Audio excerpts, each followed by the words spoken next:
Salutations everybody, it is Matty here today and we are taking a look at Persona 5 Royal. Man, I cannot wait for this game. Anyway, as some of you guys are aware, I like to just round up a ton of Persona 5 Royal information at once and throw it at your faces because Atlus isn't like a lot of other companies I cover on the channel. They don't do drip feed news. They either give you a lot to talk about at once or absolutely nothing. And I think because of that, a lot of the chatter on Persona 5 Royal can be lost because Atlus is really shifting their focus to the upcoming action RPG Persona 5 Scramble, which is set to release February 20th, 2020 in Japan, and it still has yet to have an announced release date for the US, which quite honestly, this is a game I cannot wait for. It is actually a direct sequel to the original Persona 5, so I can't wait to see what this spin-off brings. Anyway, because the focus is there, I wanted to highlight Royal, which is going to be the revamped version of Persona 5. But before we get into all of that, we have a word from our favorite sponsor. Oh, hello. I didn't see you there. I'm just resting my gashed nutsack from my old razor. Oh, it hurt. You see, I've recently teamed up with Manscaped, as some of you know, to protect not only my nutsack, but my audience's. And recently I tried using a different razor and I'm feeling kind of feeling the effects right now. Oh my gosh,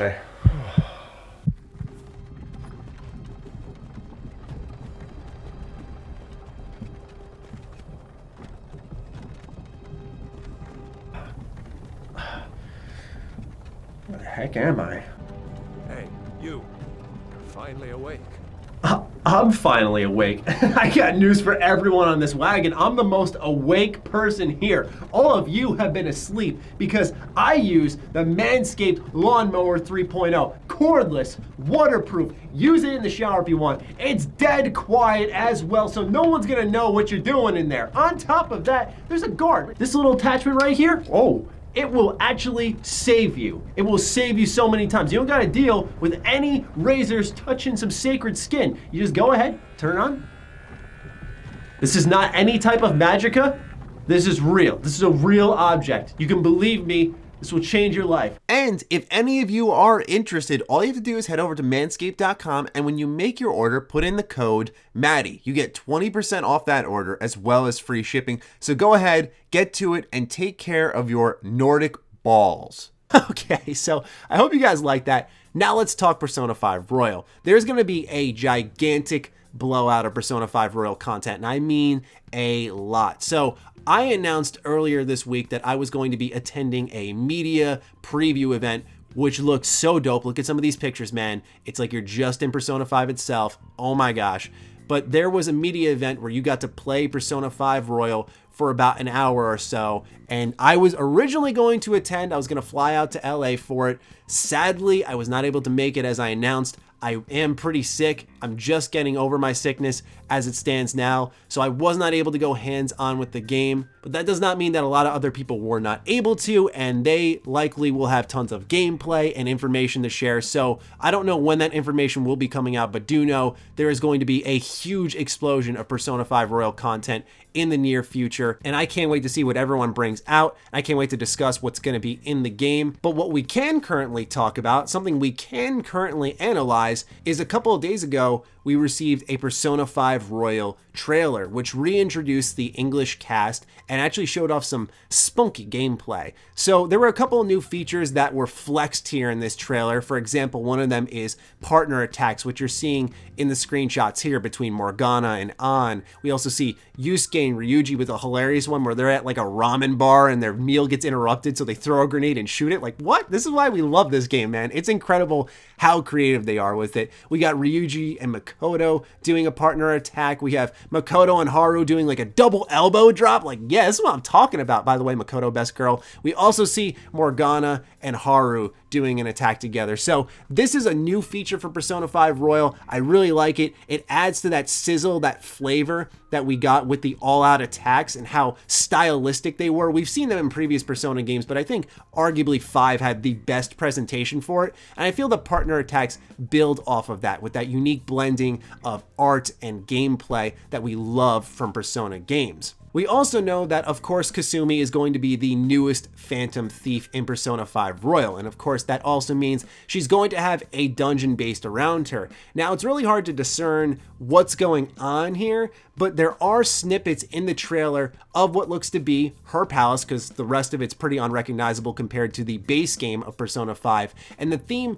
definitely seems to be matching up with her being a ballet dancer and a gymnast. It would also explain the ability for her to use a firearm like this. How do you do that? But anyway, we do get a slight look at the new dungeon. We do get a look at these partner attacks, and the trailer was relatively close to the chest. I think it's because they also knew that media event that I just mentioned was coming, and they're going to really start to ramp up that Royal promotion for the West. That's the kind of issue right now with Atlus as it stands, because you have a Japanese audience which you have to market certain things to at certain times, and then you have the rest of the world that you have to market to for different times and dates. And that's why Atlus really needs to start pushing towards worldwide release dates, because I think things like Persona 5 Scramble sort of get lost in the conversation, or they get confusing where you go, oh, it's coming out February 20th. Wait, in Japan. We all know that if we played a lot of JRPGs, but for some people who are just getting into it, this may be unfamiliar territory for them. One sad yet shocking report has come out of Gamasutra about Sega's performance when it comes to digital games versus packaged games. Let's read.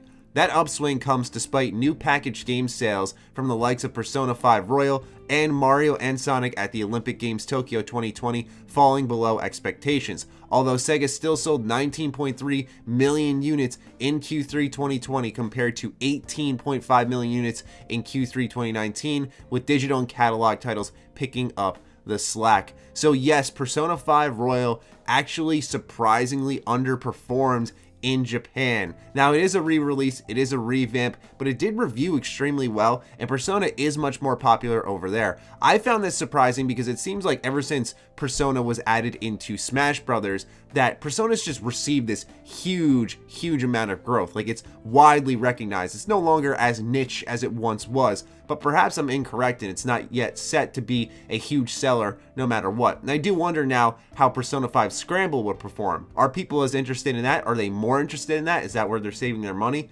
Time will tell.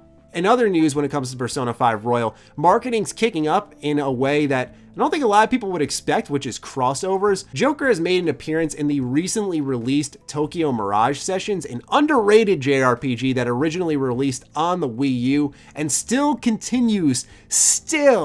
gets zero love even on the Switch. Just look at these numbers. It's so sad. This game is great. If you like Persona, if you like Fire Emblem, it's literally a game designed to blend both of them together. I can't tell you guys, if you are watching this video, how up your alley this game will be. Is it perfect? No, it's definitely not. Like, the final dungeon in the game is complete ass, but there is a lot to love about Tokyo Mirage Sessions, and I really thought this game, when it got re-released, stood a good chance to become a series, but these numbers aren't convincing. Anyway, there's also another crossover happening in Persona 5 Royal, and it's with Sword Art Online, as we see in this teaser trailer. Now, I'm not the biggest fan of SAO, so I'm not going to speak too much on this. I'm also not really qualified to speak on it much because I'm not as knowledgeable about it.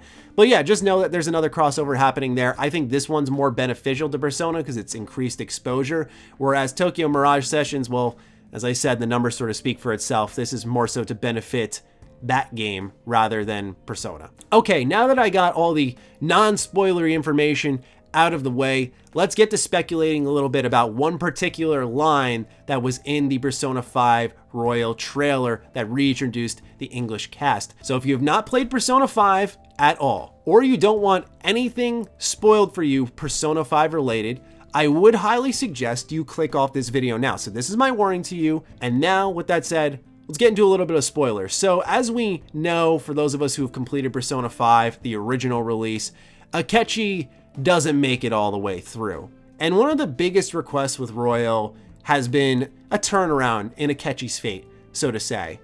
And Akechi drops in the trailer, and this is what he has to say. Time for my comeback, so to speak. Time for my comeback, so to speak. Now look, if that's not alluding to something, I don't know what is. There's been a lot of speculation that Akechi is going to be there to stay, that he may have a different fate, and that a lot can really change with the Royal. That's what's so exciting about it. This isn't just a slight change with some new content. Like, this is a revamped storyline in a number of ways. And maybe I'm looking too deep on it. That's also why I saved it for the end of the video, just as like optional content for you guys. But I think him saying time for my comeback, so to speak, says a lot. I really think that hints at a different fate for our boy Goro Akechi. I noticed when I made my last Persona 5 video, a lot of people were like, I don't really like him that much, and I get that personally. I think it's that a lot of people thought he was so great, and there's so much more potential within him if they actually get to explore him more as a friend of the group, and you know, he doesn't die. But anyway, ladies and gentlemen, that's all I've got for you when it comes to Persona 5 Royal. A lot of exciting information here. I hope you found this trailer breakdown, some of the marketing updates, and some additional info on Persona 5 Scramble useful for your roundup today. I will be back a lot sooner with Persona 5 content than I usually am. As it stands now, I did one when it was first announced. Then many months later, I did another news roundup for Persona 5 Royal. And here we are, a couple months later. But now that we know that media event is coming, of course, I'll be back within, what is it, a week or two, I imagine we'll start to see content for it. Whenever it drops, expect to see me. But anyway, I hope you guys enjoyed. And here's to that March 31st release date. Cannot wait. Let me know what you think in the comments down below. Other than that, big thank you to all of the patrons who continue to support this content, allow this content flexibility here. I really do appreciate it. It makes me feel really free as a creator, and that cannot be stated enough. So thank you guys so much. Thank you to those of you who watched this deep and gave me your time today, and I'll talk with all of you soon. Stay sexy, stay active. I love you all. Peace.